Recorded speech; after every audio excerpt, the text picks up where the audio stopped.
अस्सलाम वालेकुम dear student, जैसे कि हम लोग कर रहे थे अपना चैप्टर नंबर 1 जिसकी एक्सरसाइज 1.1 और 1.2 हम लोग कंप्लीट कर चुके हैं। आज हमने करनी है एक्सरसाइज 1.3 स्टार्ट। तो 1.3 का हमारे पास क्वेश्चन नंबर 1 है। सबसे पहले the sum of 3 consecutive integer is 42, find 3 integers. वो आपसे कहते हैं कि आपने 3 कंसेक्टिव इंटीजर्स का सम लेना है जो कि इक्वल है 42 के। तो आपने फाइंड करने हैं 3 इंटीजर्स। तो आपने वो तीनों इंटीजर्स फाइंड करने हैं। तो देखते हैं इसका सोल्यूशन।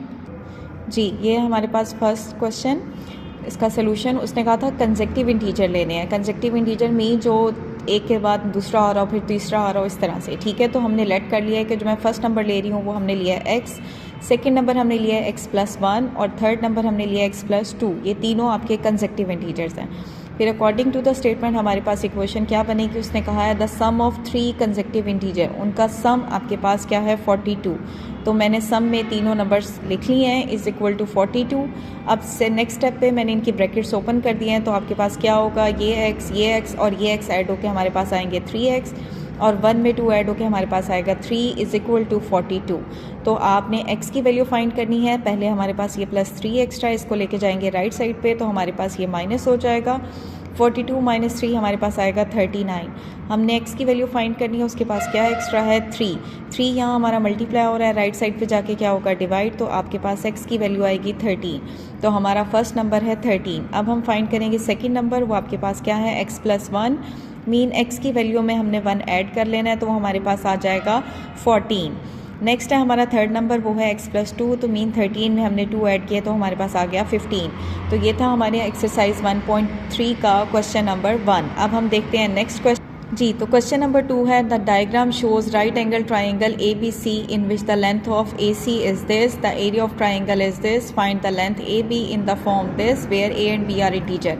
उसने आपको एक राइट ट्राइंगल ABC दी है जिसमें उसने आपको AC मेजरमेंट दी है और आपसे कहा है AB मेजरमेंट आपने फाइंड करनी है। और इस राइट ट्राइंगल का एरिया आपको दिया हुआ है उसने 1 + √15 सेंटीमीटर स्क्वायर। और जो आपको ये उसने परपेंडिकुलर है, राइट ट्राइंगल है, AB जो लेंथ आपने फाइंड करनी है उसने आपसे कहा है कि उसका आंसर आपने देना है इस फॉर्म में A√3 + B√5 सेंटीमीटर।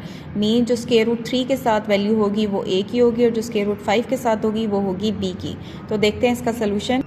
जी, हमारे पास है AC, ये है हमारे पास जो कि इक्वल है √3 + √5 सेंटीमीटर। AB हमने फाइंड करना है। हमें पता है ये राइट ट्राइंगल है, ठीक है, और एरिया ऑफ अ ट्राइंगल उसने हमें दिया हुआ है। अब आपके पास एरिया ऑफ अ ट्राइंगल होता है 1/2 बेस मल्टीप्लाई बाय हाइट।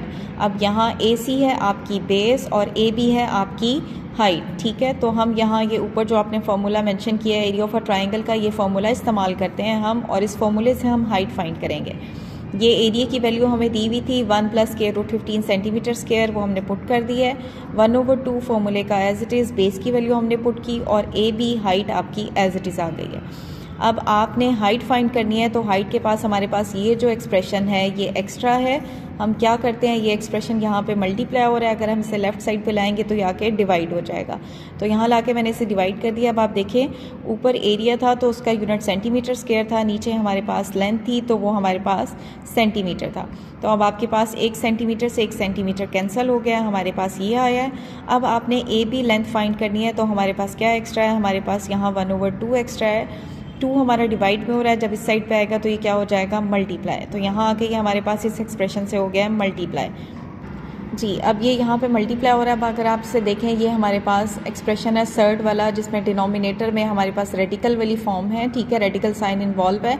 तो आपने एक्सरसाइज 1.2 में क्वेश्चन सॉल्व किए थे कि हमारे पास अगर डिनोमिनेटर में रेडिकल वाली साइन या सर्ड वाला एक्सप्रेशन आ जाए तो हम उसको कैसे सिंप्लीफाई करते हैं कि हम डिनोमिनेटर के कॉन्जुगेट से मल्टीप्लाई और डिवाइड करते हैं। तो यही वाला काम मैंने यहाँ किया, इसके डिनोमिनेटर के कॉन्जुगेट से मल्टीप्लाई भी किया और डिवाइड भी किया है। अब आपके न्यूमरेटर से न्यूमरेटर मल्टीप्लाई हो जाएगा और डिनोमिनेटर से डिनोमिनेटर। तो न्यूमरेटर में हमने कर दिया मल्टीप्लिकेशन, 1 मल्टीप्लाई होगा पहले इस एक्सप्रेशन से, फिर √15 मल्टीप्लाई होगा इस एक्सप्रेशन से। और नीचे हम इस्तेमाल करेंगे फार्मूला, वो कौन सा है, A² - B² is equal to A - B, A + B। तो आपके पास आएगा √3 का स्क्वायर माइनस √5 का स्क्वायर। तो यहाँ हमारे पास 1 इससे मल्टीप्लाई होगा तो √3 आएगा, यहाँ माइनस √5 और यहाँ √15 √3 माइनस √15 √5 और नीचे स्क्वायर से स्क्वायर रूट कैंसिल होकर हमारे पास आएगा 3 - 5, जिसका आंसर आता है -2। अब हम इस 2 को ऊपर वाले इस 2 से कैंसिल कर देते हैं, तो हमारे पास डिनोमिनेटर में -1 रहेगा। डिनोमिनेटर में 1 मेंशन हो या हम उसे ऊपर न्यूमरेटर में लिख लें तो कोई फ़र्क नहीं पड़ता। मैंने इसे न्यूमरेटर में लिख लिया -1। अब ये स्क्वायर रूट 15 और स्क्वायर रूट 3 दोनों रेडिकल वाली टर्म्स हैं, सर्ड वाली, मैं इन दोनों को सेम रेडिकल में कर लेती हूँ। तो 15 मल्टीप्लाई बाय 3, सेम यहाँ भी मैंने यही काम किया है, स्क्वायर रूट 15 मल्टीप्लाई बाय 5, तो आपके पास आता है स्क्वायर रूट 45 और माइनस स्क्वायर रूट 75। अब हमने लिया है 45 और 75 का एलसीएम, तो 45 को हम लिख सकते हैं 3 का स्क्वायर मल्टीप्लाई बाय 5 और 75 को हम लिख सकते हैं 3 मल्टीप्लाई बाय 5 का स्क्वायर। ये -1 आपका ब्रैकेट के बाहर एज इट इज़ है। यहाँ हमारे पास आएगा स्क्वायर रूट 3 और ये माइनस स्क्वायर रूट 5। यहाँ 3 के स्क्वायर से स्क्वायर रूट कैंसिल होगा तो हमारा 3 बाहर आ जाएगा और अंदर रहेगा स्क्वायर रूट 5। यहाँ 5 के स्क्वायर से स्क्वायर रूट कैंसिल हो जाएगा तो हमारा 5 बाहर आ जाएगा और अंदर रहेगा स्क्वायर रूट 3। अब जो सेम टर्म है, सेम सर्ड वाली टर्म्स हैं, उनको हमने सॉल्व करना है। स्क्वायर रूट 3 के साथ सॉल्व होगी स्क्वायर रूट 3 वाली टर्म, मीन -5 स्क्वायर रूट 3, और स्क्वायर रूट 5 के साथ सॉल्व होगी स्क्वायर रूट 5 वाली टर्म, मीन +3 स्क्वायर रूट 5। अब यहाँ 3 के साथ कुछ नहीं लिखा हुआ तो मीन 1 है। 1 -4 करेंगे, हमारे पास आएगा -4 स्क्वायर रूट 3। यहाँ कुछ नहीं मेंशन तो मीन यहाँ भी क्या है 1, तो -1 + 3 हमारे पास आएगा +2 स्क्वायर रूट 5। अब इस -1 को हम ब्रैकेट से मल्टीप्लाई करते हैं तो हमारे पास आएगा -4 स्क्वायर रूट 3 -2 स्क्वायर रूट 5। तो ये हमने आंसर फाइंड कर लिया ए बी का। अगर आपको याद हो, उसने आपको क्वेश्चन की स्टेटमेंट में कहा था कि आपने ए बी का आंसर इस फॉर्म में निकालना है। ठीक है, तो देखिए मैंने इसी फॉर्म में निकाला हुआ है। यहाँ से क्या इम्प्लॉय कर रहा है कि ए हमारा 4 है और बी हमारा -2 है, तो ए बी लेंथ हमारे पास इक्वल है 4 स्क्वायर रूट 3 -2 स्क्वायर रूट 5। तो ये था हमारा क्वेश्चन नंबर 2 जी। तो हमने अपनी एक्सरसाइज 1.3 का क्वेश्चन नंबर 1 और 2 कर लिया है। ठीक है, thank you so much. Again subscribe the channel if you want to get the notes of remaining exercises. Thank you so much.